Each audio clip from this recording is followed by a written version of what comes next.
Hello, everybody. Welcome back. YouTube.com/GeekAloud. Hopefully, the audio's coming through loud and clear. And I can tell you that joining us today is not just via Discord. No, it's Zencaster now. And I've got Unkie, of course. Hello, Unkie. How you doing, mate? Mate, I'm doing very well. I'm very much ready to talk about video games after my day. So let's get this thing going. Excellent. I hear it was a quite light one, and you're in high spirits and high energy levels. Oh, yeah, mate. I haven't expended any energy at all today, so I'm ready and raring to go. Fantastic. And we're only a bit after 8-ish. So, of course, Bully's here. And not only that, Bully, they can see you. You're live. Say hello to the fine people, mate. Well, hello to everyone. I'm not sure whether anyone actually wants to see me live, but bad luck, here I am. Fantastic. And we're only a bit after 8. Oh, I'm hearing myself come back from someone. Mate, is that you, Unkie? You're hearing from me because I'm just double checking. We're coming through loud and clear, as you can hear. So we're all perfect. Live tests. I love it. All right, so now I can tell you about how this show actually goes. First off, we do games, interrogation, and deliberation. We'll take you through the, 6 games that the three of us have been playing this week. And then we go into the overtime, the extra little games we've been playing on the side. Then we jump on into the newsroom. Unkie, you've been kicking in newsroom doors. Have you collected us a few stories, I hope? Mate, we've got at least 6 stories on there news tonight. 6 games? 6 stories? I love doors. I've got a sore foot and I broke a toe, but, mate, we'll get through it. Excellent. And then, of course, it's everyone's favourite. It's the standoff. Now, I'm going to go something controversial and throw it over to you, Billy. Tell us about the standoff this evening, mate. Who are the participants? Oh, the standoff for today. You've caught me a little off guard, but my apologies. No, that's all right. We're looking at, with The Last of Us 1 just being released, and I'll hold my commentary on that one, which of the following is going to be the best remake, so stick around for that one, and not a remaster, an entire remake, so... Very good. I know my personal favourite. I'm ready for it. And then, of course, it's over to you guys in the audience. Any thoughts, comments you have during the show, bang them into that YouTube chat, and we will get to you at the end. Without further ado, interrogation and deliberation. Oh, look, that's working a treat. I was worried it wasn't going to, but there it is. First up tonight is The Last of Us Part 1. Bully and myself put our money together, and we still didn't have enough to buy a copy. Fortunately, Unkie has us covered, though, and he's been able to scratch the pennies together. Unkie, what can you tell us? Mate, I've got one thing in common with another giant animal in the room. So we're going to get the elephant away in the room, and this whale's going to talk about this one. So we'll get that out of the way very quickly. Yes, this game is very expensive. I did pay digitally $129.95, which I somehow did have to actually admit to the missus that I did spend that much on this game. She did ask me how much is this game. She said $99.95. I'm like, she's like, was it $119.95? Was it $125? Yeah, so we got to the 129, so she knows how much I paid for it. Is that the noise of a whale, or is that the steady hands of Naughty Dog rubbing their hands together? No, that was definitely a whale, but it could be mutually exclusive. They could be the one of the same noise, Bully, as far as I'm concerned. But no, so the only reason, though, that she kind of even inquired about the price is because I stupidly said, hey, wifey, come over here and hold my DualSense 5 for a second. And it's not dissimilar to the Returnal thing where you hold the controller and you can feel the rain in the controller. Wait a minute, let me guess. You can hold the controller now and you can feel that $125 sitting in your hand. $129.95, Troy. Yes, you can feel the rain in your hands, Troy. And my missus, the first thing she said was, they should have charged you $200. Kind of close, but this is what I'm trying to get at. This is where I'm coming down. Where this game is worth the price, guys. I'm gonna. You probably won't. So you won't spend $130 on a game you've played 400 times. But I have played this game multiple times. I've never platinumed it only because the original platinum was pretty tough. It had multiplayer trophies in there as well. I'm telling you right now, I will be platinuming this game. I've platinum number 2, no big deal. Probably the only one out of us 3 that has done it. Yes, confirmed. A few hours put in. There's no probably. I definitely will platinum this game. I know you've platinumed Elden Ring, but certain things you did to do that. You didn't do it on the, proper way. You didn't, let's call it out. You didn't finish it 500 times to get those trophies. No, I definitely save scum all the way. I'll be doing exactly what I need to do to get the trophy for this one. But platinum is a platinum is a platinum. Well, yeah, there is. But yeah, some of us take pride in platinums. Anyway, Last of Us Part 1. We've got the monkey off the back. We've talked about the elephant and the whale in the room. Let's talk about the actual game itself and as to why I think it actually is worth $129.95. Sell me on it, Steve. Sell me on it. No, so we did obviously lead the standoff, and the reason that is because this game is a remake, not a remaster. I think a lot of people are a bit skeptical of the fact that this game has come out not too long after we did get a remaster to The Last of Us. Yes. Even I was a bit like, I did play the remaster. I enjoyed it. I wasn't one of the many people that did play the remaster before number 2 came out. So I've had a little bit of longer time without playing this game. So that's probably, to my advantage that I haven't just sort of, come off playing Last of Us 1. Was it 2020? We got Last of Us Part 2. Yeah, that sounds right. Yeah. Yeah. So I haven't sort of had that. I haven't played this game within the last 2 years. So going back and playing the first game now, as much as I love this game, it's almost my top. It's in my top 3. I'm playing it now. I've even said to my wife, this may be my favourite game of all time now after playing the remake version of the game. So specifically the remake version is the top spot? Well, yeah, it probably doesn't take the cake. This is the best way to play this game now. Even if there's people that are halfway through playing a remastered version, I almost say, go restart the game again in this remake because it is insane what they've done with the graphics. It looks better. The physics are better than The Last of Us Part 2. So they've gone to absolute town on the engine and rebuilt this thing from ground up. Yes, it's, one for one, essentially The Last of Us in the gameplay and everything you're doing. Obviously the enemy AI has been revamped and does react better. Your companions like Tess, obviously, Ellie, even their sort of behaviour is slightly better. Like you probably wouldn't notice it to just play the game, but knowing how much I've played the game and stuff, it's definitely sort of read in my head that these characters do sort of act more realistically than they used to. Mm-hmm. It's just this game. Like I thought, it's one of those things that the art style they bring forward and stuff. You're like, maybe a lot of times when they remaster this stuff, they're like, I kind of missed the way this game looked, even though it was older. But it doesn't have that. Like every moment is just as good. The opening scene, which we've spoken about, I think it won our standoff at the time for one of the greatest moment in video games. Yep. Is even better than it ever has been.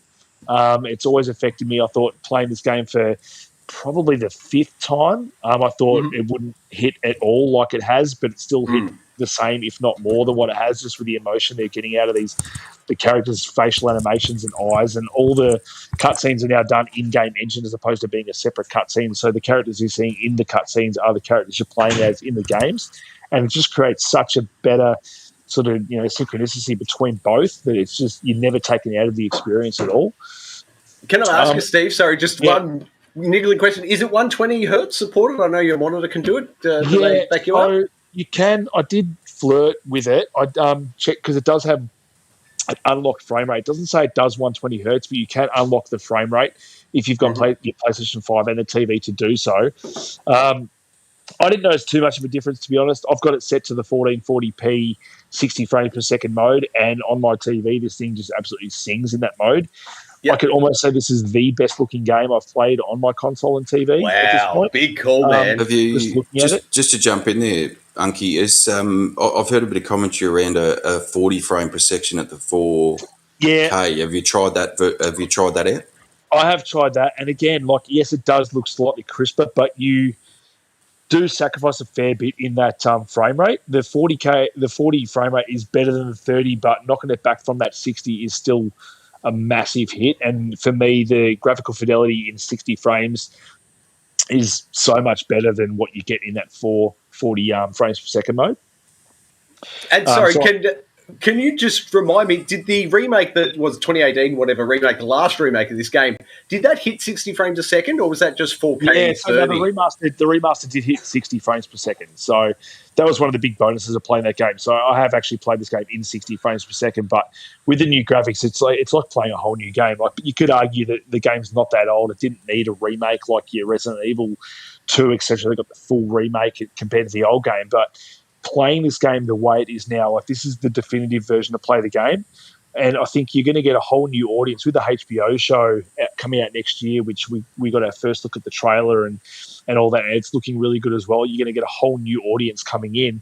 And those players now can play this version of the game. And I implore them to play this version of the game, play number 2 after it. But I think... Oh, question on number 2. Did they sell a bundle? Did they put the new release and number 2 together in the store? No, I still think we're going to get that. We still don't have a native PS5 version of The Last of Us Part 2. Of course. They brought out the updates for the PS5, so it runs in 60 frames now as well, but there's no native PS5 version. So whether we get a remake-ish version of that, then they bundle it together, I could see that happening because...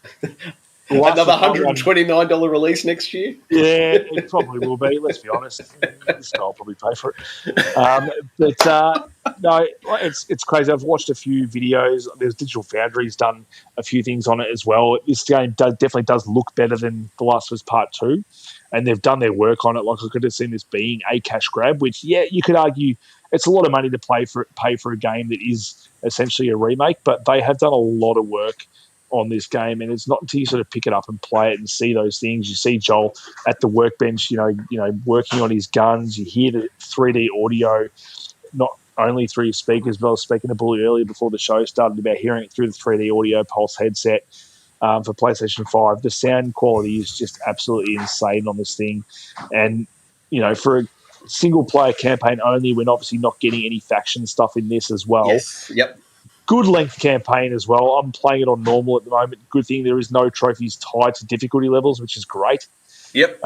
You do unlock a whole bunch of new cosmetic items that you never used to have, I think, once you finish the game as well. So, which is slightly different. I do enjoy my cosmetics in games. A lot of people give or take those, but I don't mind playing that and changing up what the game actually looks like. Yeah. Yep. But I can't speak more highly. Like, we can't argue that this game is a 10 out of 10 any day of the week, no matter what. The only downside of this game is literally that price tag that's been whacked on at the front. Like, I cannot speak more highly of this game. This game being a remake, being a game that I've played 5 times, will still be, I'm telling you right now, is in the running for my game of the year. Whoa, big call. With what I've played now. I've been sucked into other games, sort of, you know, spoke about last week and that I've still been playing this week. But I just keep coming back to Last of Us and going, oh my God, like nothing compares to the gameplay and experience and story that I'm getting with this game. It's just on an absolute another level. And there could be arguments. I gave Last of Us Part 2 my game of the year in 2020, and obviously with the hindsight of Last of Us Part 1 even then. But replaying this game, it's just it tells a more cohesive story from start to finish. It's a more sort of easy story to follow. Does the updated, what do they age Ellie up like 3 years or something? Does that updated character model play into the narrative? Like, does it make the narrative stick any differently? Or? No, it's not so much different. Like, she looks a lot more like her Last of Us Part 2 character now than she did in the original game. So that does play a little bit of a part, but it gives you a more cohesive Part 1, Part 2 now, where the characters do look more sort of akin to each other. Sure.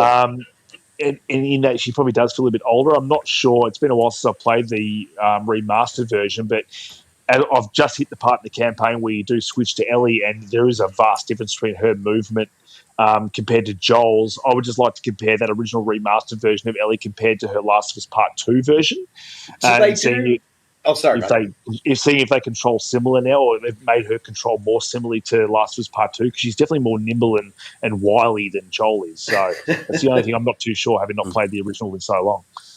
Did they give you the option? I remember, what was it, Master Chief Collection, I think was the first one to do it, where you could like hit the back button and it would switch out the graphic style for the original release and the remake. Any of that? It'd be probably too hard to go with what they've got going on here at the moment, but I've just never seen lighting like this in a game ever before. Particle effects where you're in the dark and you switch your torch on, you can see the rain falling through the light.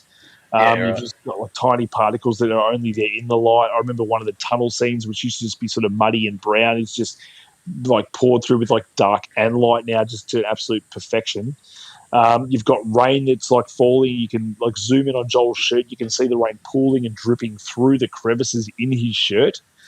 It's just insane. Like, even small details like don't make any sense at all that even having a game where you're in a toy store at one point in the game when you meet the two brothers, And there's just like, you know how you got those little metal hanging things in toy stores to hang things on? Yeah. Like, you can get your rifle and knock all those things off individually off the shelves and knock all the things off their little hangers. It's just, you don't even need to have it in there, to be honest.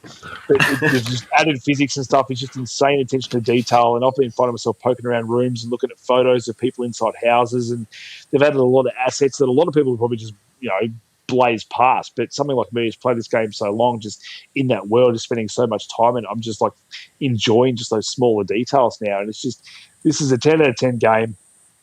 Again, to summarize, arguably probably too expensive still for what it is, but I by no means feel like I've been chipped out of spending money on this game because, as I said, it's one of the best games ever made. It's still in my top games of the year. It'll be very high in the running for game of the year this year for me as well.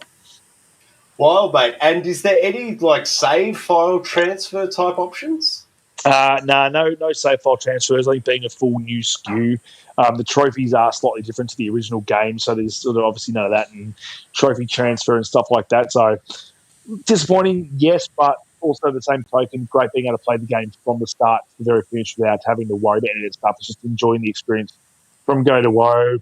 There's none of that transferring over your weapons, so you do have to start from scratch and upgrade all your weapons and all that kind of stuff, which I really do enjoy these games. One of those things I always wish kind of Uncharted had progressed to after Last of Us came out, sort of a weapon and sort of RPG light system in it. I understand why Uncharted doesn't have it, but it's just one of the systems I love, and hunting for, parts and tools, and that's another small details. The tools you used to search for to upgrade your weapons were just a random red box, and now they actually, when you search them, they have an actual specific tool that you pull out and look at, and it actually explains more about how you're using that tool to upgrade your weapons. It's just the attention to detail they've put in this. They didn't probably have to do.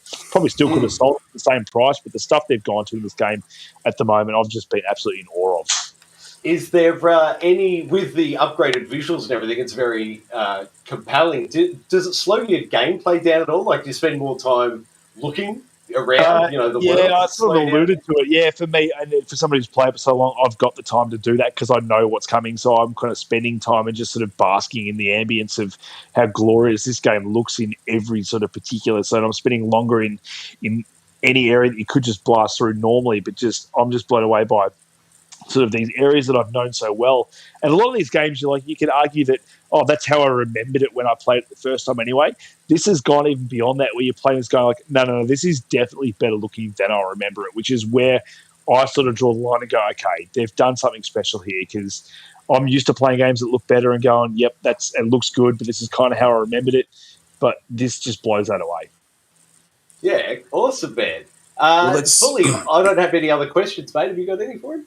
Oh, look, I've been, as I said at the start, I've been pretty vocal on this. I take on board what Unkie's saying about the improvements and all that sort of stuff. I just sit here and think, would Naughty Dog have been better off putting that time, effort and energy into creating a new IP or a new,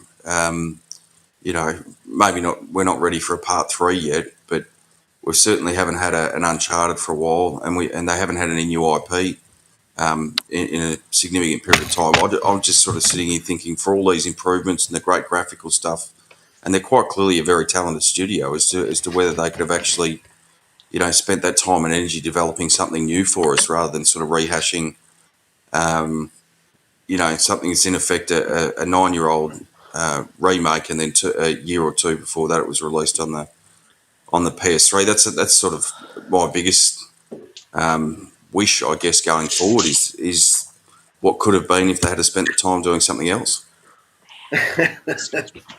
Unfortunately, we'll never know, mate. I don't have any other questions. Sorry, Steve, Unkie, any final points, mate? No, just in relation to Bully's point.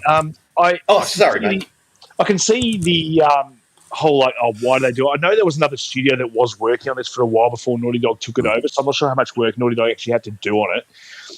That looks like they're sort of well into the throes of doing their new factions version. It looks like a sort of Division version of Last of Us, and I know so we want a new IP and stuff. I know their studio's expanded and they've got a lot more people working on things than we probably think. My sort of thing on it is that you could say it's not worth it, but at the end of the day, I think this sort of ties in well with the fact that the HBO show is coming out.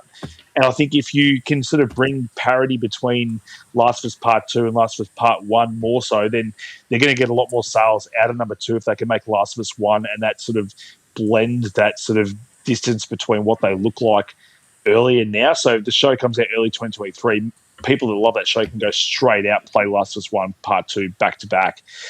So I think now's probably a good time to bring it out. Yeah, that price is expensive, and you could see as a bit of a cash grab for a lot of the people that do love The Last of Us Part 1, like myself, who are going to spend the money and pay for the game straight up. It's kind of a bit of a kick in the teeth to be like, oh, they're probably going to release a double pack next year that's got both in it for a similar price. Yep. And, you know, we the first adopters of the game, just like first adopters of consoles, are going to get it no matter what and spend that money. So you can be like, oh, blood, damn you, naughty dog. But are you suggesting that they're going to put the price up $50 next year? Oh, maybe. Who knows? Sony's doing weird stuff at the moment with prices and stuff. But I by no means feel chipped out of my money just playing this game again because it is, an 11 out of 10. If work, man. And sorry, you may have said already I've been fighting a few technical faults. How far into the remake are you currently? Without spoilers. Obviously, spoilers. I think we need to treat it like a new game and not spoil it. No, we don't. If you haven't played this game by now, who are you? Well, I'll just stop you there, though.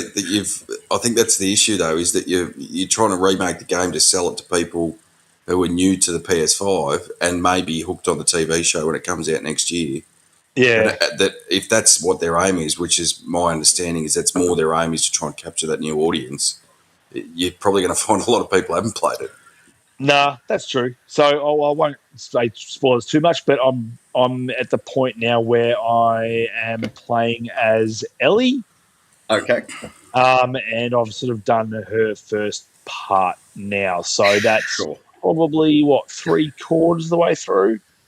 It's been a while. I'll take your word on it. Yeah. There's a few hours there. I can't think how many hours it's been, but it's definitely quite a few. And obviously, I'm pretty au fait with the game as well now, so I can race through a lot of those areas now. And I haven't even touched on the accessibility stuff they've put in there, which makes this game even more of a joy to play, especially if you're a trophy hunter and stuff like that. But the accessibility in this, I think we spoke about in Last of Us Part 2, is out of this world in terms of what they've done with it. And they're leading the way again with this. I've used some of their accessibility stuff just to make my gameplay experience easier. If you've ever had troubles with Naughty Dog's game aiming, auto pickup, that's one of the best things I've ever seen. My God, especially in this game. You set it, you can walk into a game, all you got to do is open drawers or whatever, but you just walk Joel or Ellie through an area and his little arms are just reaching out like a little octopus. He's just grabbing everything. Great animations as well, the fact that he's grabbing everything individually, but you don't have to press triangle for every individual item now. He'll just pick it all up. It is fantastic. So that's one of the main things. But I can't sing this game more praises enough. Like, again, literally, it's just the elephant in the room or the whale in the room. It's just that price. That's it. Is there any talk now that it's out of how far off the PC version is? No, but Sony. Let's say they'll release it with the double version next year sometime with Last of Us Part 1 and Part 2. Yes, well, you never know, mate. It might come out before Ragnarok breaks the console. Oh, mate, Ragnarok's a bit to take over this game for Game of the Year, but we'll see if it can take the cake. Game of next year, I think you mean. No, it's coming this year. Mark my word. I'm sticking to it. I refuse to believe it. I'll believe it when it's in my hand. All right, so that'll do us for The Last of Us Part 1. Steve, thank you very much for mortgaging your house again to get the copy and check it out for us. No, so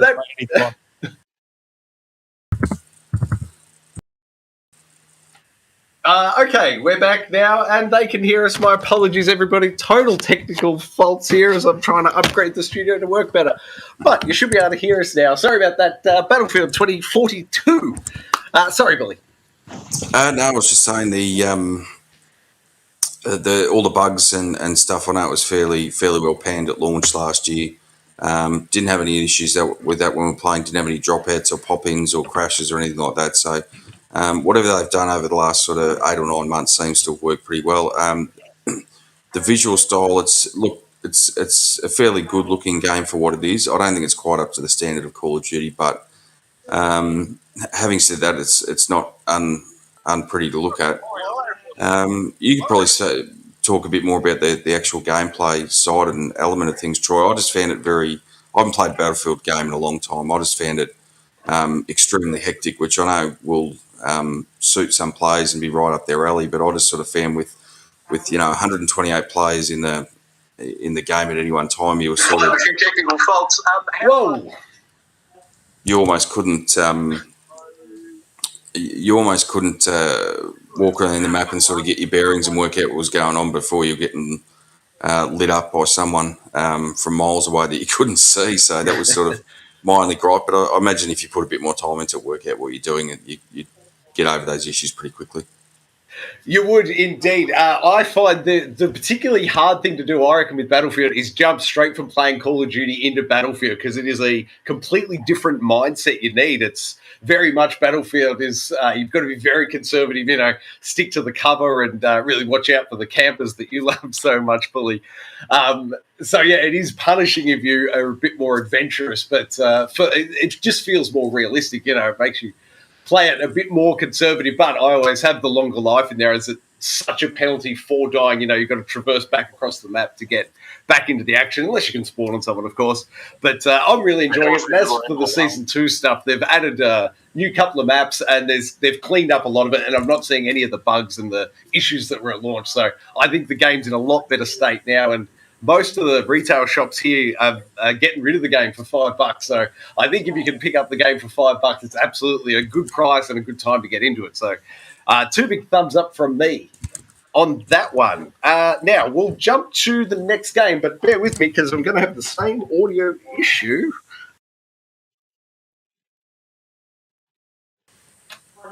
And then we're back. All right. Sorry about that, everyone. All right. So now this is Sniper Elite 5, and specifically it's the DLC, which has just added Hitler in.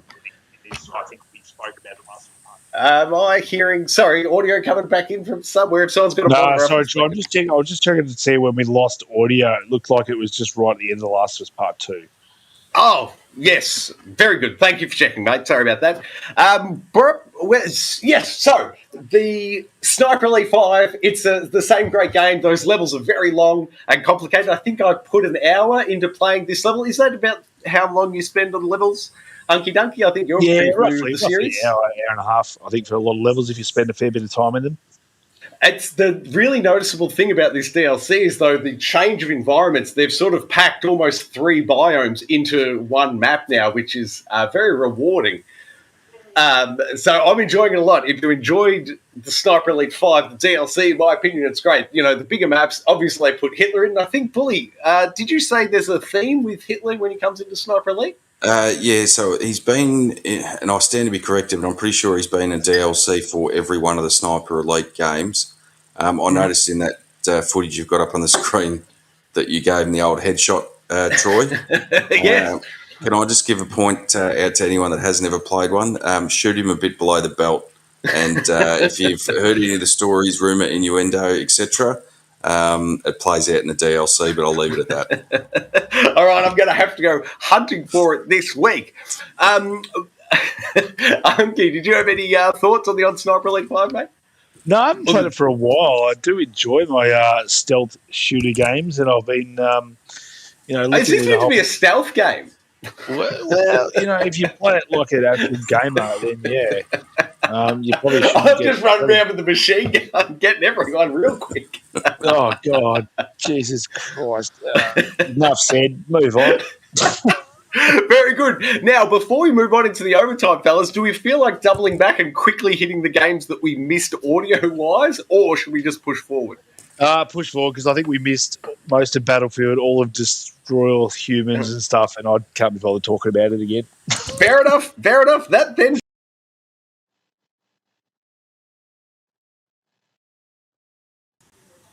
All right, now they can hear us in the overtime screen. God, that's going to get annoying. Unkie, your overtime, mate. What have you got for us? Overtime, speaking about last week, still been playing Saints Row. It's still the same stupid, over the top,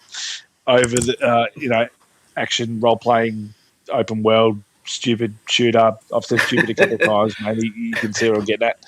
No, it's still fun to play. How far into the campaign, are you? Hard to say. I've put down, about 4 of the ventures I've place down now, so I've been working on their missions as well. I think it was only 2 down last time. It's like their, different sort of side quest stuff you can do. So once you've placed a venture, you get the side quests for those things. So at the moment, I've put down the repo one where you got to repossession some vehicles and a boat, which I had to try and repossess from the docks, and I dragged the boat through the whole city. And if you repossess all those vehicles, I think you get a contact to be able to deliver you your own vehicle whenever you want, or whatever vehicle you want once you've done it. So, but there's a lot to do for those ones. So still playing that, still playing John McClane, still having fun. Just on that one, mate. During the week, you sent me a few screenshots. Can you just tell the people the other good outfits you've seen from the character customization maker?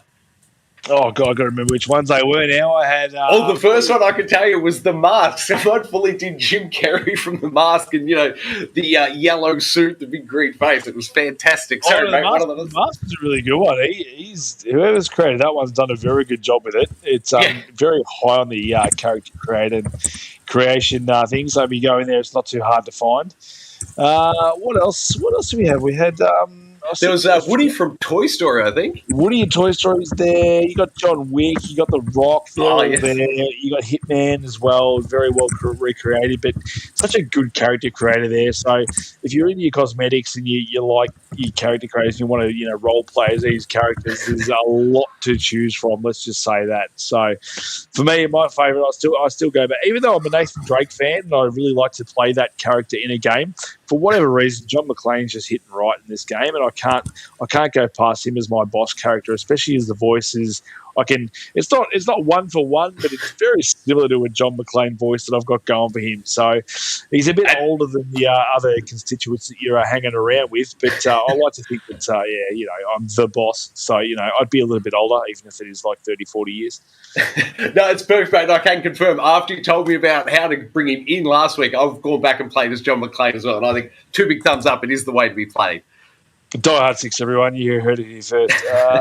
What else have we played? So I actually went and watched I totally forgot this was coming out, but the new Lord of the Rings TV show dropped this last week on Amazon Prime. So I jumped on the old treadmill and watched the first couple episodes. So I did a 22-kilometer run over those first 2 episodes. Oh, very nice. I won't, you guys can do the maths if you want for how much I actually had to, run for time frame, what pace I kept. You can, judge me for that, whatever you will. Wasn't too bad if you ask me. Cue Rocky theme song. Anyway, the show itself, I'm not I wouldn't call myself a massive Lord of the Rings fan. I enjoyed the original trilogy. Didn't really like The Hobbit. But started watching these shows. I watched a few podcasts afterwards as well to get other people's reaction to the first episode. Then found myself, by the time I got to the second episode, once I actually found out and realised who all these characters were, it's kind of like got that Game of Thrones where they throw you around. There's a lot of stuff to take in and a lot of characters. Once you sort of work out who's who in the zoo and where they are, and they do a really good job, similar to Game of Thrones where you got the map and stuff, how they open the show, but they run the map really well through the show to figure out sort of where Mordor is in relation to everything else, and Middle Earth and all that kind of stuff. So it's done really well. Like it is obviously the most expensive show that's ever been made, which is $1 billion, I think, for this show. They've put forward, so very expensive. They don't probably want you watching it on a bloody iPad screen. To get the most out of it, I probably should watch it on my 70-inch TV, but unfortunately I had to get those Ks in, work on the old pod. It was quite good. First episode, again, like very, you've got to concentrate a lot to figure out what's going on. By the time you get that second episode, you sort of get it down. But it kind of got me back in that Lord of the Rings mode. Like I didn't think I could get there as quick as I did, but after sort of, watching a few podcasts on the show and sort of, even cross-referencing that with my opinion of the show and where it was at, and there was a moment in the show where I'm like, I was kind of like, is this thing happening because this thing's happening? And to hear that other people were thinking the same thing and that I wasn't a complete idiot thinking it sort of put me at ease. And I was really enjoying the show, and that sort of got me into, oh God, let me just check Game Pass. Let's see what Lord of the Rings games I can download. So I jumped on. I actually thought that Lord of the Rings Shadow of Mordor, which I think is the first game, had an update for 60 frames, but it doesn't. And then I saw that the Shadow of War, the sequel, had Series X update, so I thought it ran at 60 frames per second. I was completely incorrect in that thinking.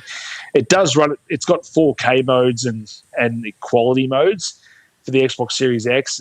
It doesn't have any HDR or anything like that. It still looks really nice, just doesn't run at 60 frames. So been having a bit of fun with Shadow of War and going back in there and having that sort of Arkham-style gameplay with the combat and story. So, no, it's fun. It's just very hard to go back and play a game at 30 frames per second, guys. I'll tell you that. Like, yes, especially after jumping back in. It's not on my list, but I've still been playing Mad Max. Which, what a game! What a bloody good game that is! Like, I mean, that game probably still, like, sorry to shit on Saints Row for a little bit, but flicking between a game like not Max Payne, between Mad Max that's much older in 60 frames in a backwards compatibility mode that kind of sort of looks better fidelity wise than a Saints Row game, which is a next gen game that came out this year. Mm-hmm. It's saying a lot that this game looks as good as it does and plays as well as it does, because I'm really been sucked into this game at the moment. I've gone further than I ever had when it first came out. Granted, I think I've mentioned the game did come out the exact same week or even the same day as Metal Gear Solid 5, so let's be honest, who's playing Mad Max? Yes. Back in the day. So, but no, I've been really enjoying my time with Mad Max as well. So, but it's just got that, that's why I've got the Lord of the Rings. It's got that same kind of Arkham style gameplay with the combat and stuff. So that's sort of my overtime for the week.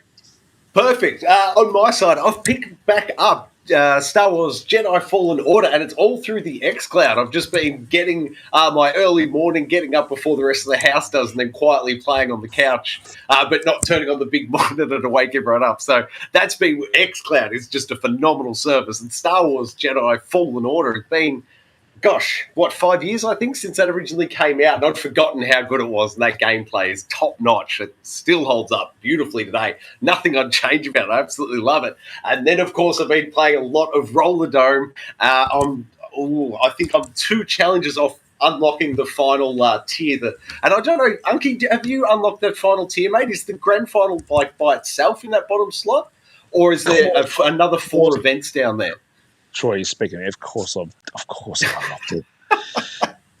Is there 4 events in that bottom tier once you unlock it, mate, or just one event? I'm going to be honest with you, I haven't at all. I've been too busy playing Last of Us. Spent $129 on the game to get to play that game, right? No, I've got no idea. But give me 5 minutes. I could probably get there, Troy. I'll let you know next week. Actually, so I'll let you know, within 5 minutes of finishing this show, I'll just jump on there. I'll get there. Perfect. I'm thoroughly enjoying it. Absolutely love Roller Dome. If you haven't checked it out yet, seriously, Tony Hawk's Plus Guns, fantastic. And the other one I've been playing a fair bit of as well is Midnight Fight Express. Still going back to that. I think I'm at level 23 of 41. So, call it halfway through the game. Thoroughly enjoying it. That developer has just done a fantastic job, and I can't wait to, 1, finish this game, but 2, see whatever he comes up with next, assuming he gets a bigger budget, a bigger team behind him. That guy, sky's the limit. I'm feeling great things there, but that's it for my overtime. Bully, how about yourself, mate? Jumped in, finally got my hands on the physical copy of the Ninja Turtles, the Cowabunga collection, yeah. So I jumped in, had a quick squeeze around that. I'll tell you, in terms of a collection of older games, I jumped through some of the bonus stuff that you can get through in some of the menu. I'll just go through some of this while I'm sitting here. I've got the screen up in front of me. They've got strategy guides for games, or digital versions of it that you can have a look.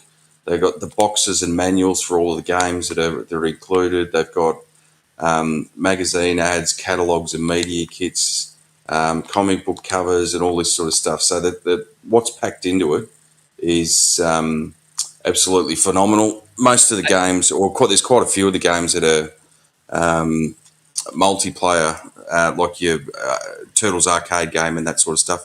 You can do that now online as well. And sorry, which console are you playing this on? PS5, I've got this one on. Beautiful. How's that trophy list looking? Do you get platinums, 1 platinum for the whole collection, or is there platinums for each title?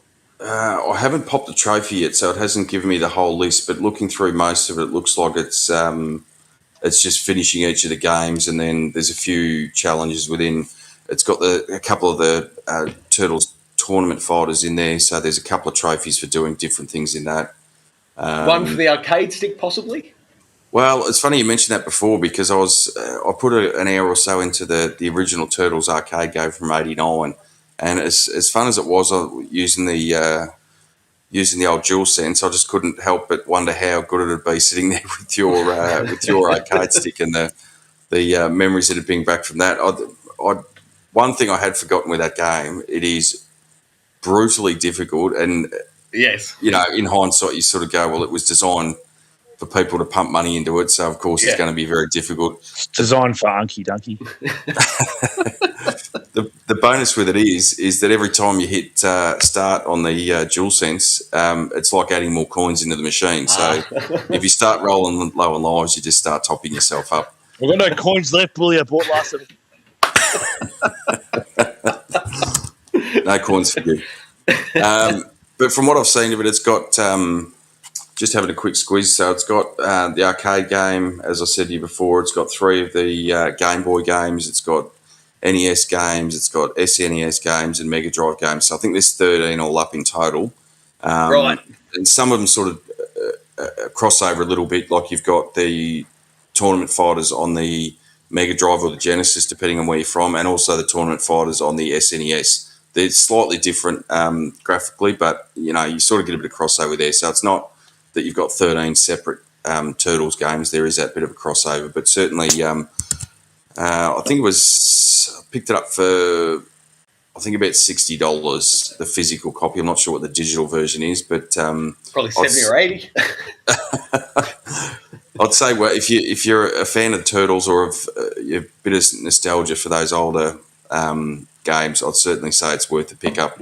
I've got a big question on the physical edition, mate. I was in EB Games and I saw they had, and I don't know whether it was marketing or whether they actually released it as it, but it was like a small pizza box. And it looked fantastic. It was a great piece of art. But is that the actual cover they sent you, or is it more of a traditional sleeve, No, it's just a traditional sleeve is all I got. I don't know whether that's the deluxe version or collector's edition or what. I think it might have just been marketing. They were just sort of stacked up like a stack of pizzas, at the front of the shop, ready to go. It was just the copy I got was just the normal PS5 disc case. Perfect. And sorry, I'm quickly digging for a price. Continue, please. No, that's all right. I'm pretty sure, I can double check in a second, but I'm pretty sure Amazon Australia, if you give me half a second, I'll bring up the orders there, and it was having all through $59. Nice. So I picked up that. So that's, as I said, only probably an hour into that one. The other things, $54.95 digitally, I can tell you. Oh, there you go. The only other overtime I've got, and it's not really overtime, and it's an avoidance of overtime. Anyone that's in the land of Australia, the AFL footy finals kicked off last weekend. Geelong won by a goal, so we avoided the overtime on that one. Very happy. Suck it, Collingwood. The only sad part about that day was I thought when Geelong put Collingwood down that they had no more chances. I was devastated the next day to learn they had another crack at it. It just means we can watch them lose twice. That is a very good way of looking at it, mate. That gets me excited. That gets me really excited. All right, then. That can only mean one thing, fellas. Let's kick it at newsroom door.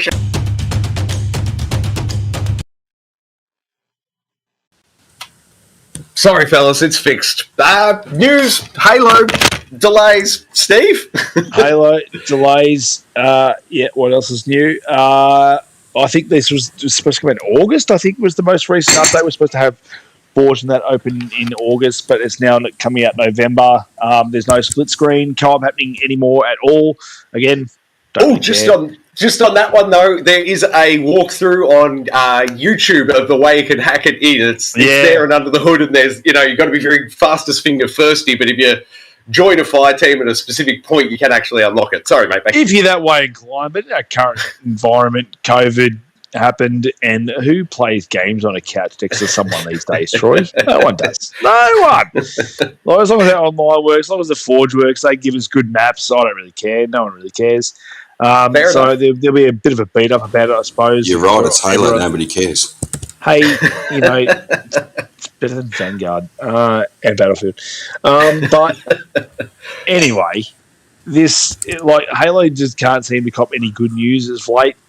Yes, everyone's excited for Forge and stuff, but all the news that comes out is negative. And there's another one of those stories. It's just like, well, it was another thing that they were supposed to have that they're taking out of the game. And, people might have been hanging on to play, couch co-op with their brother's, mother's, cousin's son or something. I don't know. And that was the only way they were ever going to play Halo. And now they can't do it. So, a little bit sad. But, yeah.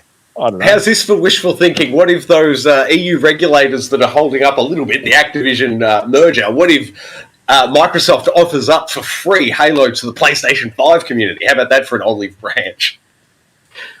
Yeah. I don't. It'd be a decent branch. I don't know if it's a branch that ever will exist. But no, I don't think so. Yeah, sure.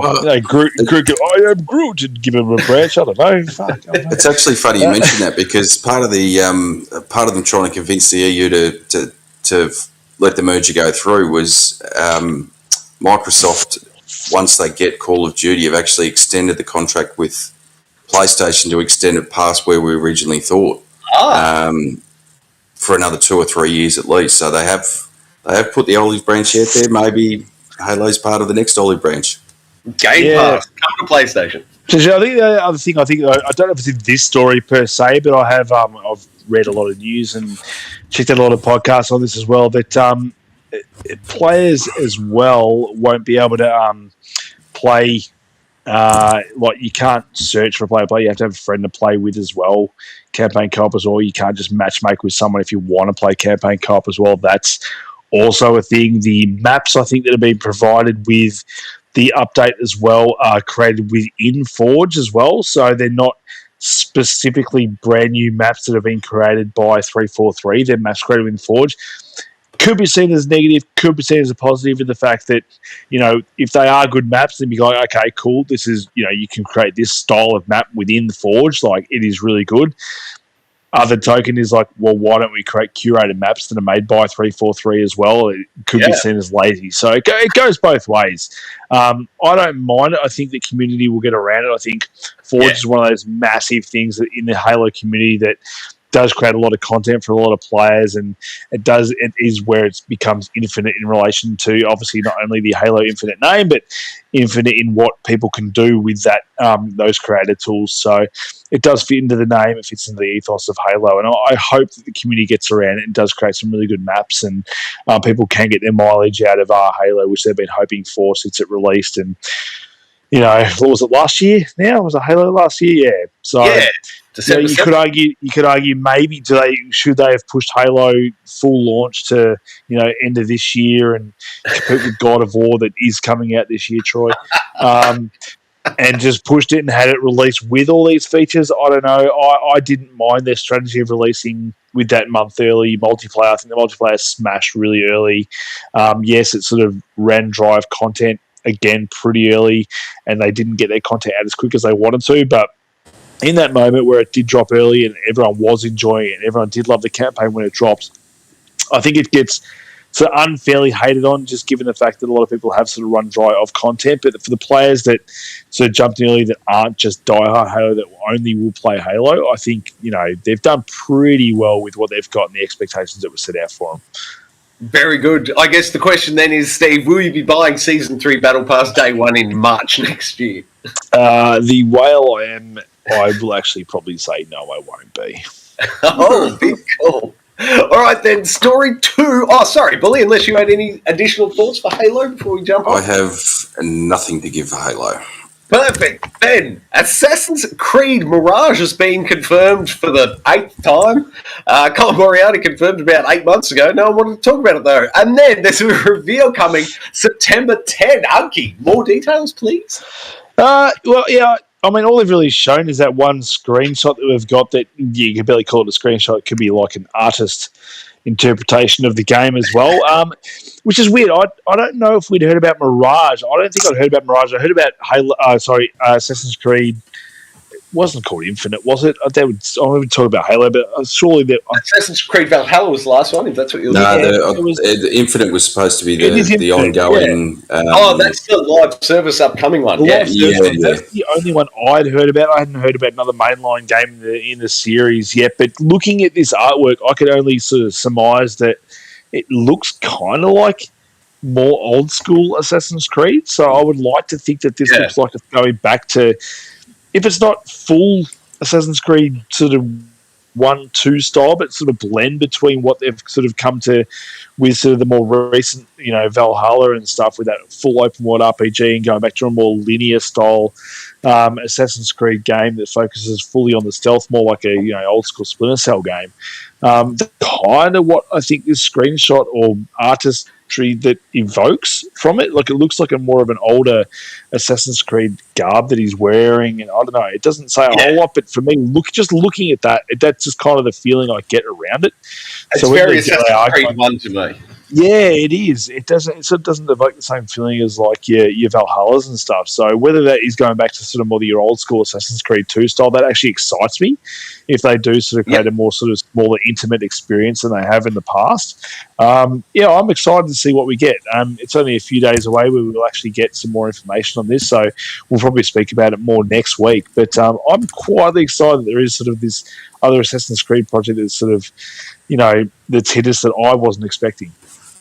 Yeah, it's looking good to me. I'm keen. I'm always keen for more Assassin's Creed. Sign me up, sight unseen. What about you, Bully?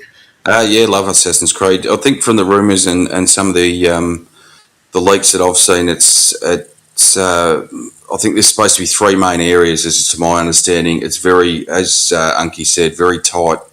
You don't have the massive open worlds like we've had in the last couple of games. It's a lot tighter, a lot sort of drawn back into exactly what Unkie was saying. Is that it's almost back to that 1 or 2 sort of a couple of cities, very tight, still lots of things to do within it, but just without the big open world and the lots of Ubisoft style checkbox. There's a couple of things on a map. Let's go find them. Then let's go find something else. So hopefully they sort of progress from that. But I think the other rumor as well was that doing the rounds, there was possibly talk of an Assassin's Creed 1 remake that would be either launched close to or not long after this one. A full brand up. $124.95 was it? Oh, Troy, you beat me to it. But I will say, I actually enjoyed the first one when it came out. It was entirely different to anything around at the time. And if they'd remade that up from the ground up, would I pay $129? Hell no. Would I get into it? Yes. Perfect. I was trying to zoom in on his hand there to see if they'd done the old cut his finger off, but I can't tell. Oh, I think my camera may have frozen. All right, Steve, next story, please, mate, while I go fight with the camera. It's titled Xbox Games with Gold for September 22. I hand it over to you, sir. Yeah, good, because I didn't add this one, so I'm just having a quick read over it now, but it looks like... Oh, well, Bully, you want to take it, mate? 2 free games available now. It looks like the pick of the list for me would be obviously Portal 2 is in there. I still wish we had the orange box on Xbox. It pains me to this day that you can't jump in there and purchase the orange box for Xbox. But Portal 2, definitely the star of the show this September. Jump in there, grab Portal 2 if you haven't already. What a fantastic game. I believe the other one is Thrillville, which for my liking isn't that a similar like theme coaster kind of game sim thing with roller coasters, theme park thing going on? Beautiful. Portal 2, is that the one with, what's his name? Stephen Eddie, Ricky Gervais's mate? I'm blanking on his surname. Yep. That one is fantastic. I was a big fan of the humour in that. Sorry, I think my camera maybe is coming back, hopefully. Bully, any thoughts on this one, mate? Sorry, I had my mic off there. No, not really. I think if you haven't played Portal by now, certainly something to jump into. But I think it's just becoming more indicative with the games with gold. I don't even know why they're still persisting with it now, to be honest with you. You've got the Game Pass that's up and running pretty well. I think everyone's pretty happy with the offerings on there. I've got no explanation why they keep persisting with this games with gold, because they're certainly, I mean, Portal 2 is probably the exception, but for most of this year, the games have been close to rubbish, most of them. There might be the occasional decent one, but they're really scraping the barrel. I think they should just drop it all together. Should call it games with restricted silver bully, inside joke. Are they dropping? They'll be dropping it all together next year, won't they? Oh, you'd think so. Oh, I reckon. Well, it's not in this story or in the news this week, but I think I did read and look at a lot of stuff this week about the whole Xbox offering the family and friends Xbox Game Pass pack that's coming out soon as well. So I feel once that's sort of up and running, I think we will probably see gold get dropped. Oh, yes. Let's hope so, anyway. And I know my boys are keen for it because now they're into the xCloud service on their bloody smart devices as well, so they can't wait to have their accounts enabled for the, with the Family Pass when that happens. Total aside, though, good-looking games. Next story. This one is from novicegameguides.com. Here are the games leaving Xbox Game Pass September 22. Unkie, give us a list, mate. Games leaving Xbox Game Pass, we have, just waiting for my, there we go. Yours loads. I'll jump to the end and say, if you haven't played a Plague Tale Innocence like me, it's going soon. We're going to get onto it. Sorry, Unkie, back to you. What do we got? We got Origami 2 Bug Fables. That's the prequel to Fable, as far as I'm concerned. If you want to play something from Microsoft, waiting for the new Fable game, get the Bug Fables. Craftopia, Final Fantasy 13, Flynn, Son of Crimson, The Artful Escape, great game. If I couldn't get into it, mate. More of an experience, but great game.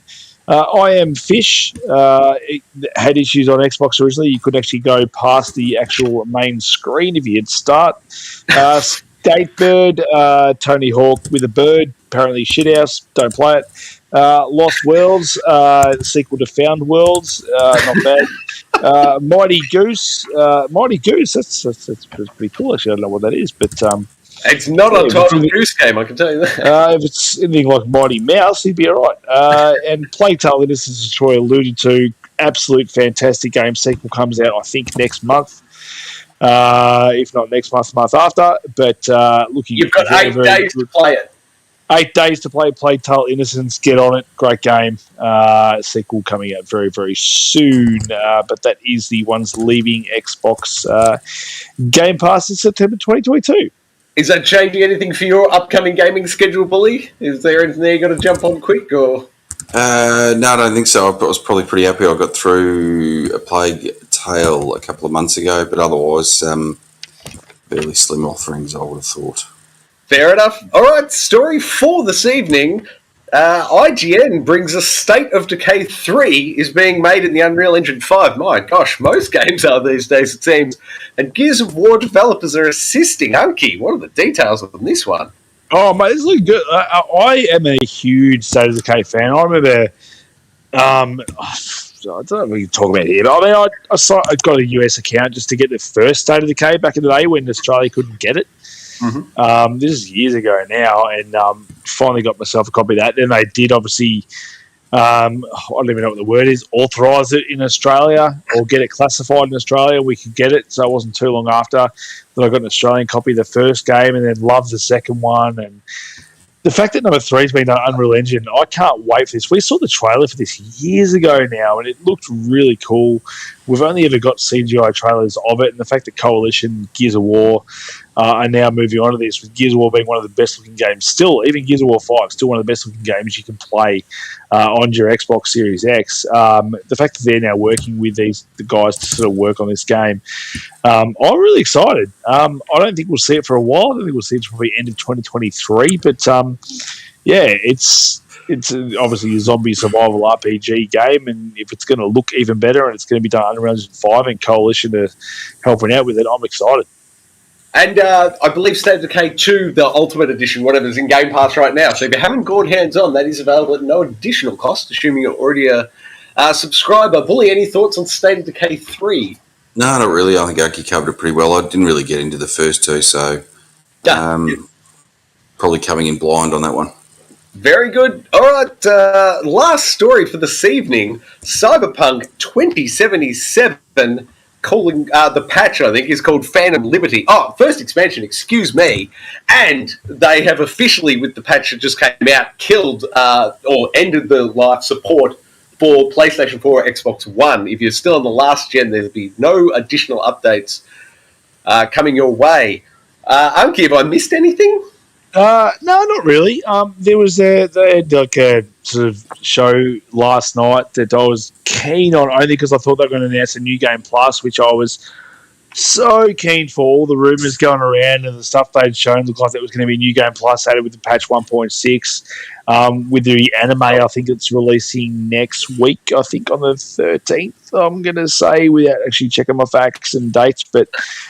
There is a anime coming out from Cyberpunk, this is incorporating stuff into that which is dropped tonight. I saw the patch; it's been uploaded. I've re-downloaded the game because I wanted to give it a crack, and was kind of, hoping that it was going to be a new game plus because I really want to play through that game again because there was no trophy integration if you sort of crossed back and you didn't get any of that. So I want to play a new game with all the stuff I've already unlocked. To unlock those story trophies, but I'm not going to get that just yet. Apparently they are still working on it. The developers know that people want a new game plus. That hasn't yet. But what has happened, Troy, in 1.6 is we have got a transmog system, so your character doesn't need to look like an absolute muppet anymore. Because all the good stuff you can equip, I look like an absolute retard. Excuse the English. I've got like a stupid ski hat thing, or like pink stockings and some stupid shoes and a leather jacket. I look ridiculous.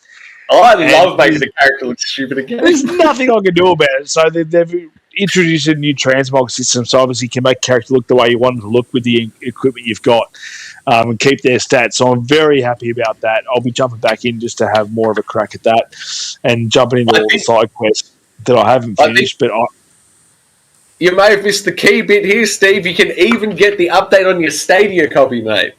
Oh, my Stadia. You get off Stadia that I don't wish I had. I would play all my games on Stadia if I could. You know it. It's good. Cyberpunk's finally getting to a stage you could probably release in its version 1. It's only been over a year, but they're getting to that point now. They could probably release a full version of this game, and people will actually be happy with it. The new expansion was announced as well, which is due for 2023, not coming out on the last gen consoles, only to PS5 and Xbox Series X. Looks like, looking at the trailer, it goes for about 90 seconds tonight. There is sounds like Keanu is involved in that as well, which is good. Arguably the best character in that game. Definitely, no question. That will probably get me excited enough to go back in and play some Cyberpunk as well. Again, we've spoken about we actually really quite like it on this channel, I believe. Big fan. You and me, at least Troy, haven't got Troy's opinions on Cyberpunk yet. We've both finished the game. Cyberpunk really enjoyed it. I've tried at least half a dozen occasions to get in this game. I've put sort of 5 or 6 hours into it and just lose interest. I don't know what it is. I don't know. I've never encountered any of the bugs or any of the issues. Been playing it on the PS5. I just can't get into it.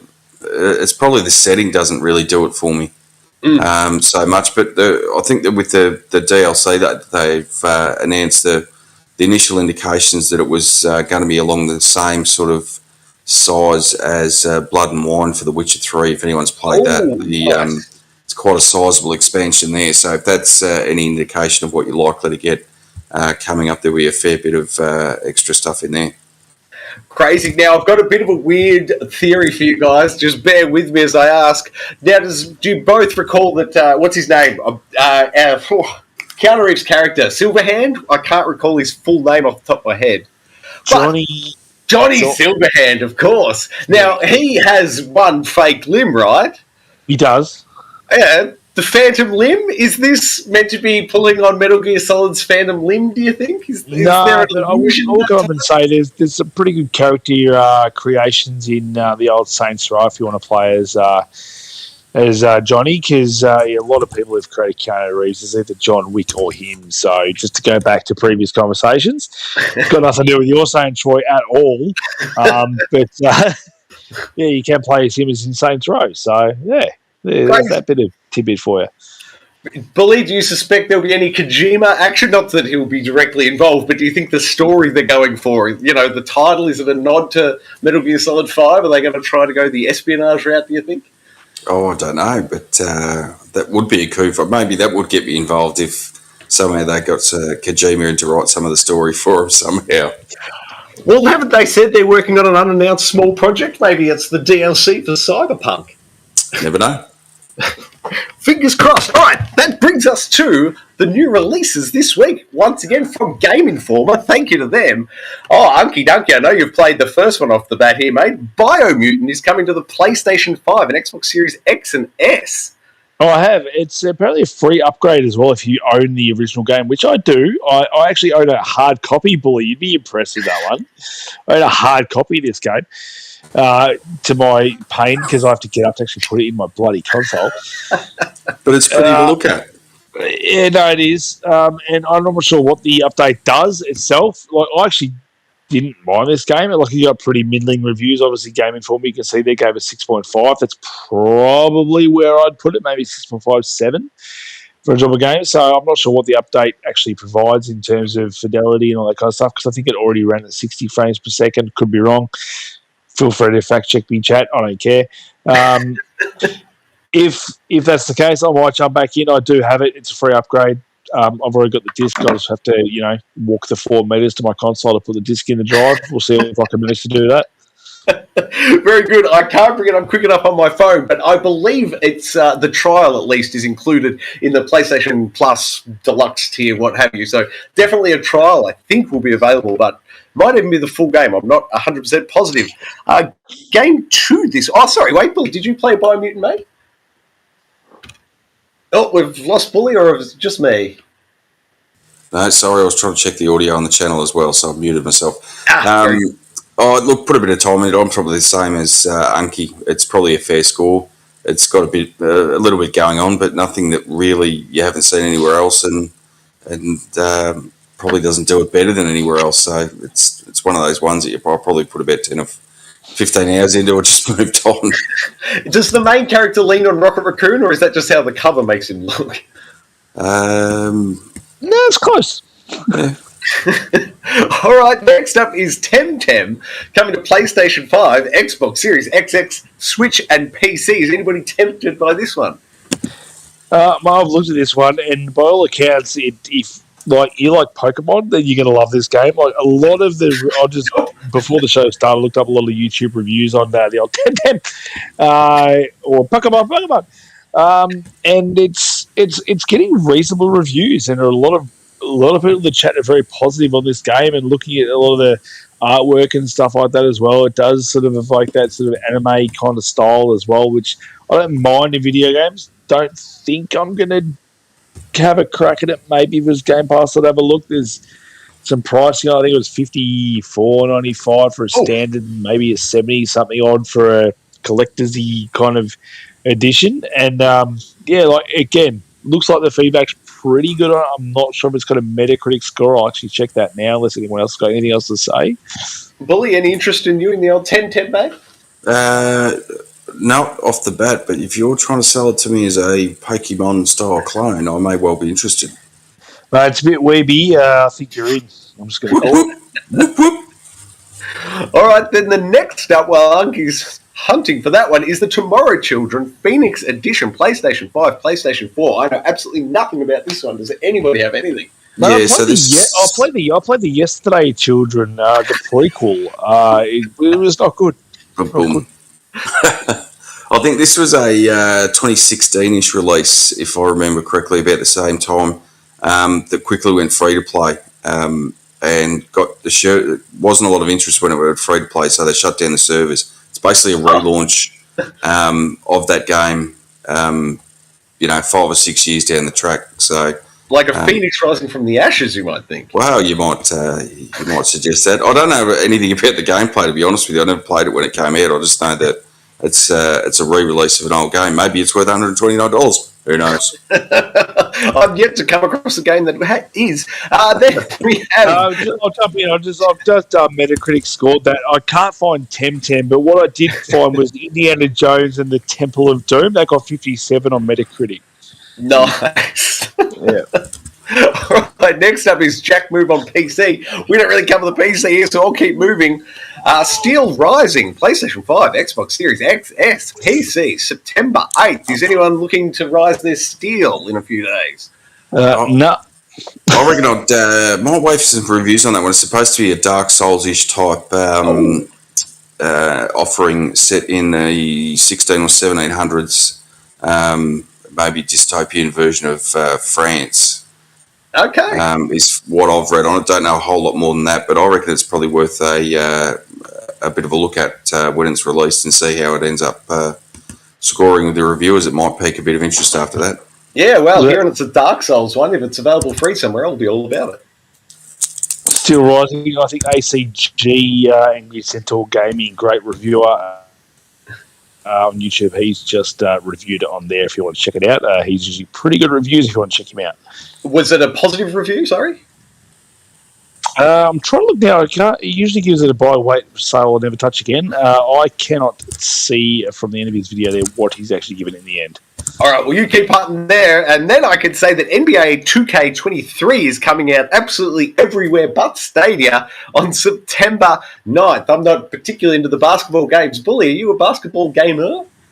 Don't mind them. I think I'm not sure if it was this version that I've seen a demo of, or whether it was last year's version that had that ridiculous. Tried to implement an almost a role playing type thing into it, where you were walking yourself around the city, and I had to walk myself down to the basketball court. No, that was Street Fighter. I'm pretty sure that was Street Fighter, wasn't it?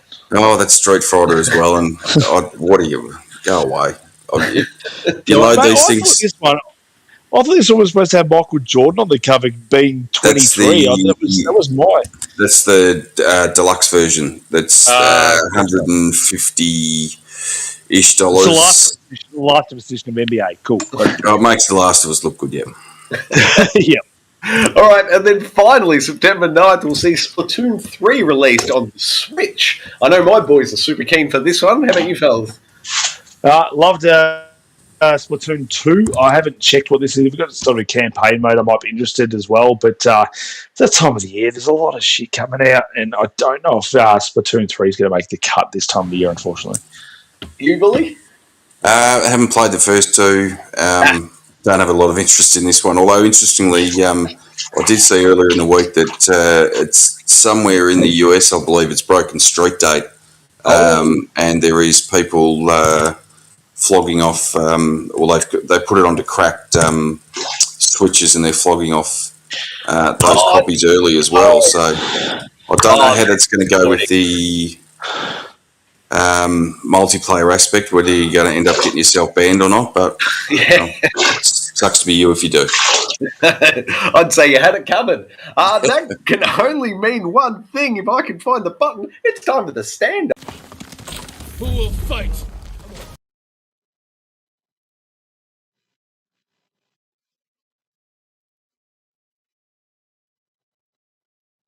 Come on.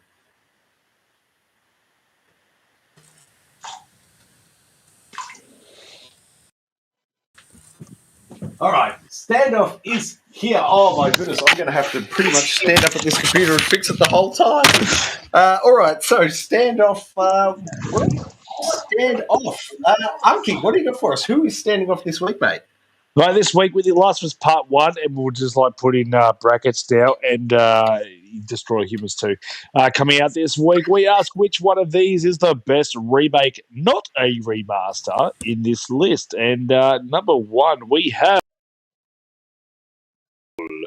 2. I don't know why I put this number 1 on the list, because it's probably going to win the whole thing. I don't know about that. Spoiler alert, but it's pretty good. This quickly became one of my favourite games of the year that came out. I never finished the original Resident Evil 2, but from all accounts, this is one of the best ways to do a remake ever. It's bloody good looking with that RE engine. Let's say RE engine. I still find it weird that RE Engine doesn't stand for Resident Evil Engine. It stands for something completely else, but apparently that's the engine they made Resident Evil in. So, you know what? I'm all for it. The Devil May Cry 5 is made in the RE engine as well. So there's proof if you want it. They're just not doesn't stand for Resident Evil. But what a game this was. Resident Evil 3, amazing as well. For what it was very short compared to Resident Evil 2. I think the development cycle was very similar. They created almost the exact same time, released almost a year apart, just under then. They cut out a couple of levels, didn't they? They did. I think 3 was way shorter than number 2. But number 2, what a remake! Like this is how you do it. Amazing. I absolutely loved it. Now, the next one. Oh, my personal favourite. Here it is, Shadow of the Colossus, Unkie. This game, to me, it's neck and neck between this and the original Last of Us that was reasonably priced for all-time greatest game. I absolutely true. I'll quickly go to Bully. Bully, do you have anything to say about Resident Evil 2?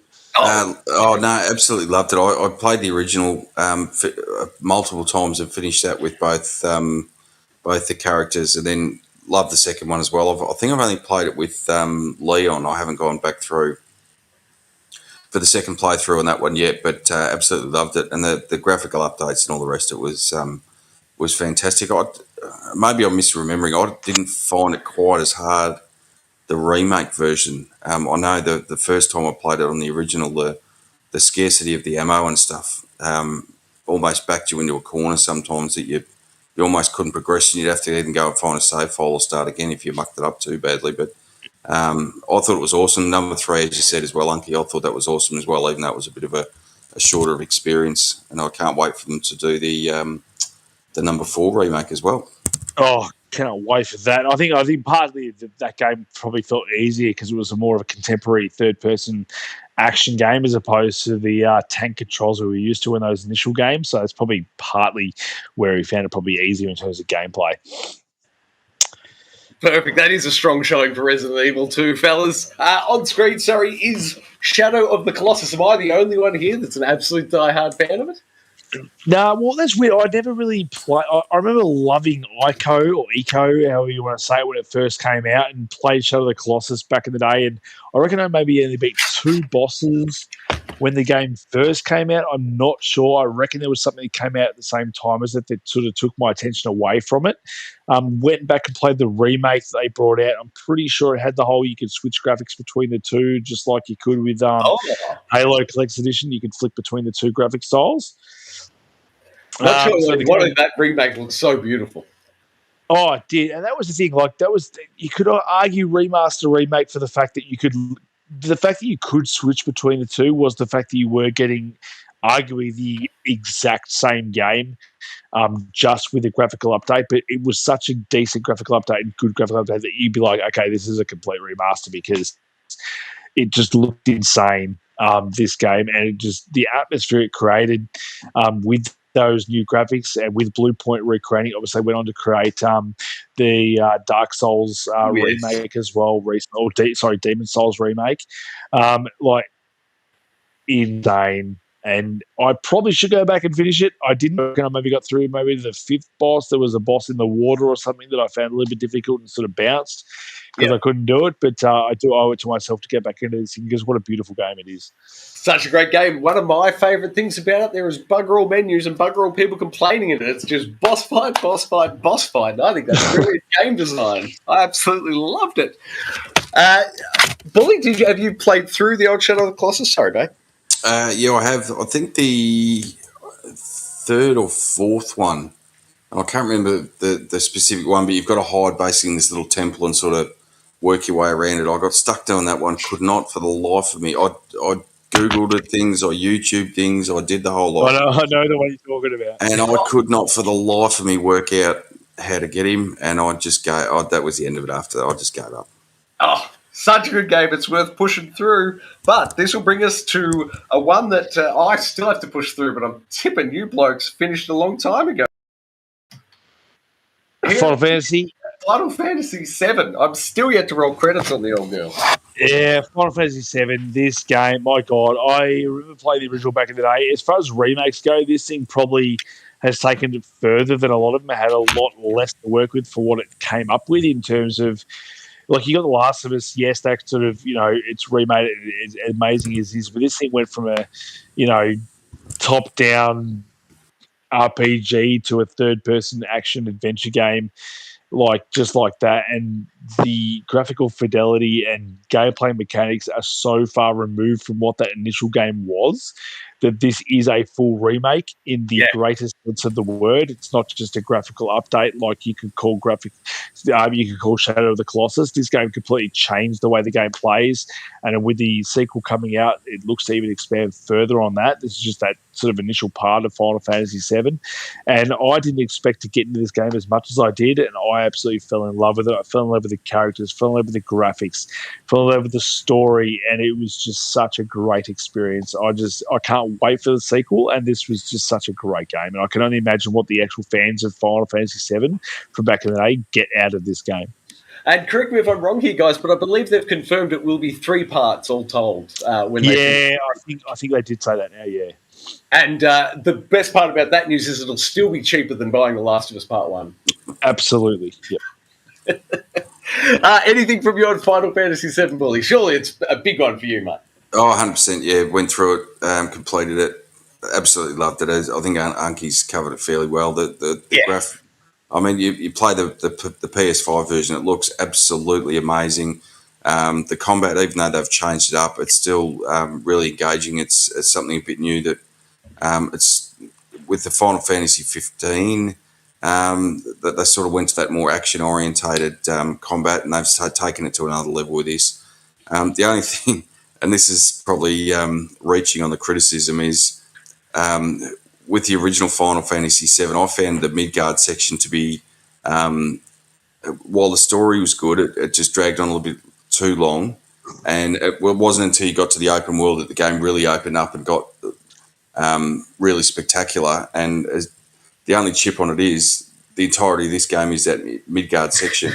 And it basically it rolls credits as you get into the open area, and it's just left me hanging since it came out. Just wait. The next or part 2 or second, whatever they want to call it, they can charge $129 every day of the week for that one, and I will be out there day one and buying it.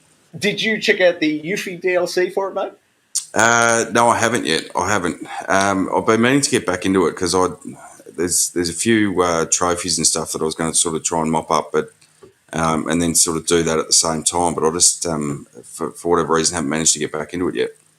I'm not positive, but I think the Yuffie DLC, if you hadn't already purchased it, is included in PlayStation Plus subscription now. It is. Yeah, so it doesn't even cost you anything if you want to check that one out. Oh, the next one, Link's Awakening. Wait 1 second while I fix audio. All right, who wants to touch Link's Awakening? Unkie, surely. Lead us off, mate. Mate, I'll touch it. I love touching things. I never really played the original Zelda games, but playing this on the Switch, just the way the art direction works, and it's hard to say, coming from Breath of the Wild, that, this is a great Zelda game because it's completely different. It goes back to those old school, top-down isometric versions of Zelda, but what a great game this was. I've got a bad story with this because my wife accidentally turned off my Switch when I was like halfway through the game, and I had to go back and do a whole bunch of stuff. I've just got the rude finger from her now, just from across the room. But I still remember that it was frustrating because the game was so good, and I'd lost like hours of gameplay, but that's okay. Still love you, boo. Would that kind of like be playing through Tunic without the manual? Potentially, just like yourself, Troy. Only I didn't have the choice. You had the option to use that manual had you choose to play games properly. But no, what a great remake. This is cool. It's on the Switch. Obviously, it had a few technical issues in terms of some of the grass textures and stuff not working properly, but really well done Zelda game, and really well done remake of a classic Zelda game that a lot of people probably haven't played, but brought it forward to the newer generation, and people that never played it before probably get their first taste of a isometric top-down Zelda game that have only ever played Breath of the Wild before. But this is a classic Zelda done really well with the weapons. The fact that you can unlock them at any time and go through dungeons however you like. It's got that open world feel to it. Even though it is sort of a set structure, but it was just a really cool game, and I really enjoyed the sort of toy-like structure and look of the game. I'm tipping you played both the original and the remake, Bully. Yeah, 100%. It's because he's old. Cultured, some might say. I can't remember whether I did this one or the SNES Link to the Past as the first dip into the Zelda pool, but the original one on the Game Boy, absolutely loved it. Spent hours and hours and hours with it. When I heard that it was getting remade, I was so excited for this, and it didn't disappoint whatsoever. As Unkie said, the graphical art style is fantastic. As good as Breath of the Wild is, and as much time as I put into that, I'm always a sucker for the 2D top-down Zeldas, the Link to the Past. This one, if they remade a Link to the Past, I'd start crying. That's probably one of my all-time favourite games. But they've taken the original base game that was on the Game Boy. They've added a ton of extra stuff into it that sort of keep you playing afterwards. I wasn't a massive fan of the dungeon builder part to it, but even as you're sort of cruising around that overworld, it still has that vibe of the Breath of the Wild to it, where you can sort of make your way over to a certain part, and then you discover a secret entrance to somewhere, and then you can go in there and get yourself another heart, or find something that you might need. And there's a couple of side quests there. They're fairly obtuse sort of things that you've got to work your way through, but some really great side quests as well. I can't speak highly enough of this. Absolutely amazing, and I've still got the collector's edition of it sitting up on my shelf that comes with a little Game Boy steel case and a art book and all the rest of it. And a couple of amiibo, I'm tipping. I don't know that it came with an amiibo, but I certainly do have the Link's Awakening amiibo.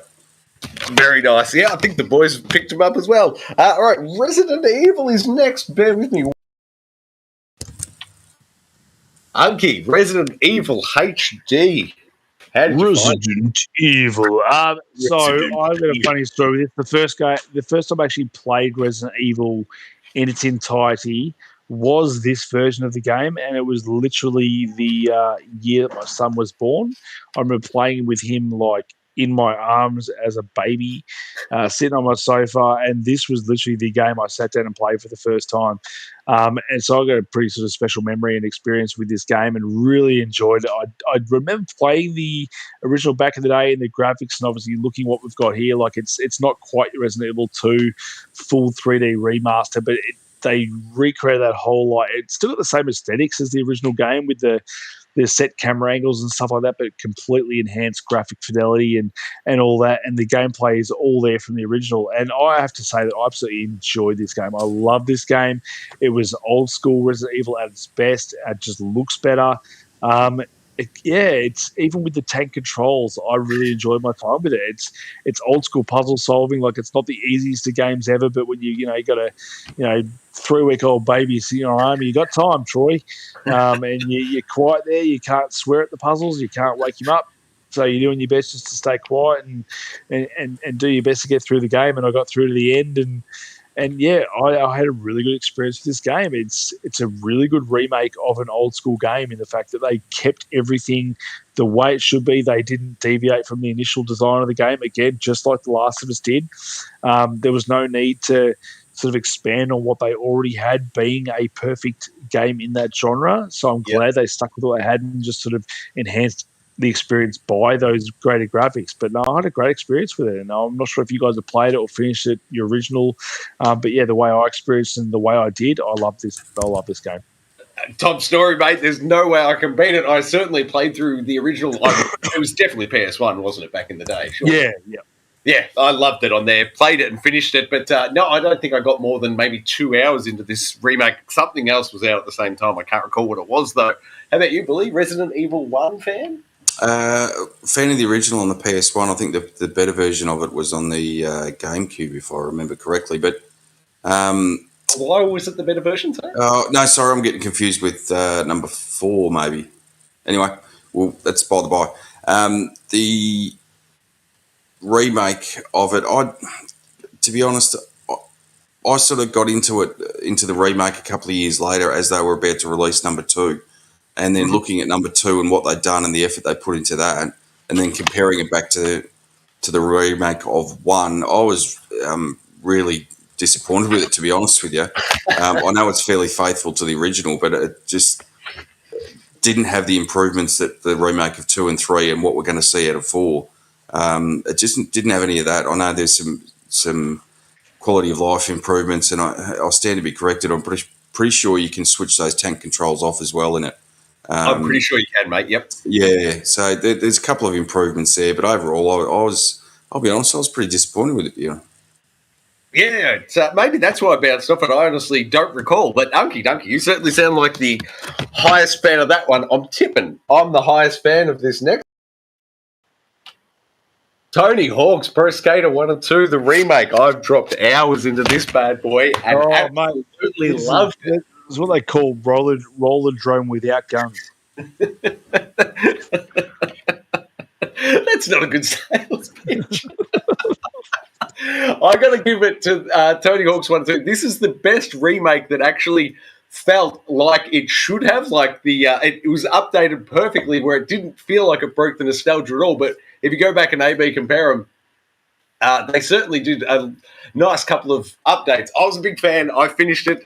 You boys will be happy to know I picked it up on both Xbox and PlayStation because I love double dipping on my trophies. What about you fellas? Did you pick it up anywhere? I picked it up, played it, never finished all of it. Did really enjoy it. Did appreciate the nostalgia of it, and I think that was what got me through a lot of it, was the music and all that kind of stuff. Yeah. But never sort of delved into it too deeply as to what I did back in the past. Bully, not enough weeb action for you, mate? No, there's not enough spiky hair and loosely dressed females for this one. I never played the original one, and bearing that in mind, it just didn't really interest me getting back into the remake because I didn't have that nostalgia hit. From my understanding, it's a pretty good skating game if that's what you're into, which I've got no interest in whatsoever. It was actually the peak of the series. They wanted to make about 13 after it, and they never quite nailed it the way they did in 1 and 2. Well, unless you want to start talking about number 5 again. Was that Ride? No, 5. The number 5 that got released just before they lost the license. Oh, what was wrong with that one? I don't even recall now. Oh, it was trash. There was clipping. You dropped through the scenery. I think they were about I can't remember who produced it, but they were about to lose the license for it, so they thought they'd better pump something out before they lost the license and had to rebid for it again. And it was absolute white hot trash. All right, now here we go. Real contender time.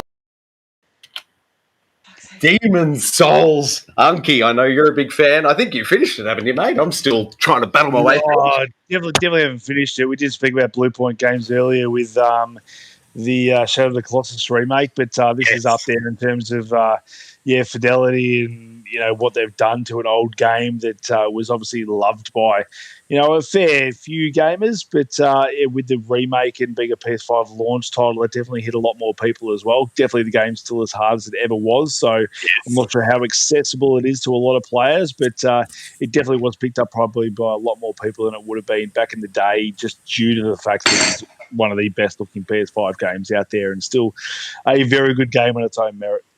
Yeah, such a good showcase for when the console PS5 launched and its horsepower. Those lighting effects look so good in it. Bully, do the Demon Souls do anything for you, mate? I don't think I ever played the original, but certainly the remake. The graphical style and the upgrades and all that sort of stuff, it is absolutely amazing looking game, and probably I don't think could have picked anything better as a showcase at the launch of the PS5 for the graphical ability of the console itself. I've put quite a few hours into the remake though. it's just one of those things that I think it's like with most of these sort of games that you get to a certain point and you die and die and die again, and then you go away and you sort of try and farm your way up a few levels, and you might get a little bit further, but it just gets infinitely more frustrating the further you get until you just think, why am I doing this? Bully, I've only died once in that game. And I've nearly finished it, so I don't know what you're talking about, but whatever. I don't think my eyes could roll further in the back of my head if I tried.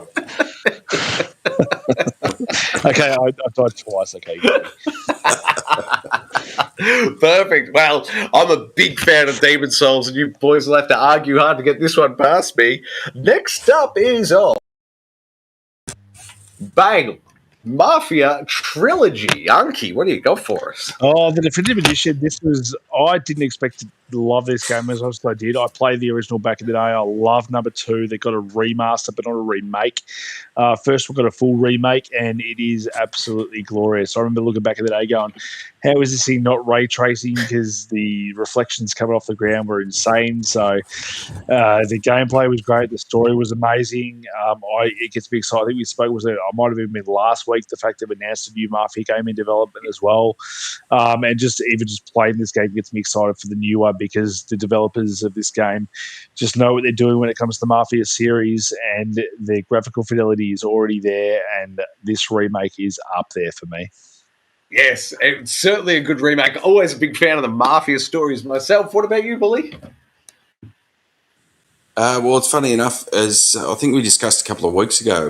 I'm not sure how it got brought up, but on Unkie's recommendation, I went into the PS Plus library and downloaded the first one, and I've been sort of chugging my way through that in a bit of spare time. I don't know if it holds up as well graphically, but certainly the gameplay in at least the first one has sort of got the hooks into me a little bit, and my understanding is, and it's been a long time since I played the original anyway, and I can't really remember it, but the story, I believe, is really what gets you. It's sort of you start off as basically a no-name in the mafia family, and you work your way in, work your way up, and eventually work your way out. That's probably not giving too much away, seeing as the first scene is lagging out to a copper. So, I'll certainly be plugging my way through that in the upcoming weeks. For my money, Mafia 1 was the best story. 2 and 3 were fine, narratively speaking, but the high watermark from a narrative standpoint, pulling you through definitely the original Mafia, and that remake was beautiful. So a good coat of paint on an excellent underlying story, somewhat like The Last of Us, I suppose. But, boys, we have to pick a winner. So who are we picking this evening? My vote is going to Demon Souls. I'm inclined to lean towards either Resident Evil 2 or Final Fantasy 7 is where I'm at the moment. Bully? Oh, Bully, you're muted, mate. So I'm trying to jump around 3 screens at once. Look, I have to go with Legend of Zelda. That's where I'm at, but I can see we're split 3 ways. So the runner-up for me would have to be the Final Fantasy VII remake. It would. Now, wait, can I just get a recap? What are the specific rules for this week's standoff? So it's obviously with Last of Us Part 1 coming out, I'm tempted to throw that in as a last-minute contender, but it's unfair because it would clearly win. But although we did that with the Uncharted movie, which won that week as well. Which of these is the best remake, not remaster, this week? That's the contention. So best remake, not remaster. Troy was coming out with. I love Shadow of the Colossus, but it wasn't enough of a remake. You could argue with the fact that you could argue with the fact that you flick between the two. The graphics are just better, and it's the same game. Demon Souls, pretty similar, same game, sort of different graphics. They didn't think they updated too much. For me, I'm probably going to have to lean in terms of what they did with the game they had initially and what we're getting, like maybe Final Fantasy in terms of a remake being completely ground up, completely different game with the same themes. What they've done there, I'm inclined to maybe lean towards Final Fantasy VII. You could move me to Final Fantasy VII as well. Absolutely. And I think we could probably get Bully over the line as well. Weeb up. Weeb up. Yay. All right. Final Fantasy VII, if I could do some quick maths, I could roll it. It's what, 3? Final Fantasy VII Remake. A winner is you for this week's Standoff. Congratulations to the team over there. Good luck working on part 2. Can't wait to play it. Do we have a release date yet for part 2? Nah, no release date yet. A year? 2023. Ah, perfect. Well then, that can only mean one thing. It's time for the audience interrogation. If I can find a button right there. Boom! Unkie, what's happening in that YouTube chat, mate? We've had Sean Games there. Thank you, Sean Games, letting us know about our audio going out during the evening. We're obviously working with a new system at the moment, so we're trying to get on top of that. We'll get there. We've also had 69mega.com with a fire. They've been message deleted by Sean Games. Thank you so much. We've had Bully 81 in there. I don't know who that bloke is, but he's been in there doing a good job. I've had Steve Popoff in there. What a legend he is. He's pretty good at games. I've heard he's been in there as well. Gaming Raptor's been in there. He says, "Yo, Mafia was based." I still don't know what this word "based" means. I kind of have to get a bit more woke, I reckon. But he's got Mafia was based. Steve is based. Resident Evil 2 is based remake. Gaming Raptor, tell me what based means, because I'm old. I don't know what these new terminology means. If it's in reference to you, I'd just go with baked. He could have just misspelled baked. He could have just done that. Absolutely, he could have. James Marshall was in there earlier saying he still exists. Troy, I remember James. G'day, James. Oh, yeah. G'day, James. How you doing, mate? Gaming Raptor's just given the update. He's got no clue what based means. Here we go. Hang on a sec. My wife has come over with the Urban Dictionary thing for based. A word used when you agree with someone or when you want to recognize someone for being themselves, i.e. courageous and unique or not caring about what others think. So, yeah, no, I'm based. There you go. Resident Evil also a base. Yep. Not going to think too much. Perfect. That checks out. Mafia was also based. Thanks, Gaming Raptor. A lot of things are based. It's based. Here we go, Gaming Raptor. I have no clue. Base means clue, I guess. Cool. And also, he can't spell. Based with a K is baked. That's definitely what I think you were trying to say. So, well done. Thank you, everyone in the chat. Next time, ask us some questions. We'll answer them as opposed to, ripping on your, spelling. So, just an update for you guys for next week. Great work in the chat, guys. Thank you very much. iPhone app said, "Hello, Geek. I'm a big fan, sir." He was first in the chat tonight. So we don't know who you are, but I'm sure we're a big fan of you too. Common contributor with a big kind words for the install series. So thank you very much for being a fan of the install series. Yes, I love it. That'll do it for this week, though, fellas. What can I say? Check out the channel. There'll be more installs coming. Maybe a Let's Play tomorrow if I can. Maybe Unkie Dunkie. Any chance of you swinging on for a Let's Play multiplayer, possibly? What time? Whenever suits, mate. Oh, let me know. I've got a day off. We'll see how we go. Perfect. Keep your eyes on the channel. Speaking of the channel, Unkie, what else could you do with it? Well, you can like it. You can subscribe it. You'll never miss it. Oh,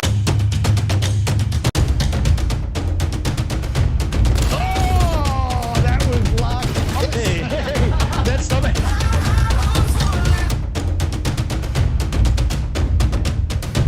I love everything about it. Ooh. Old Uncle Dunkie. G Dunkie.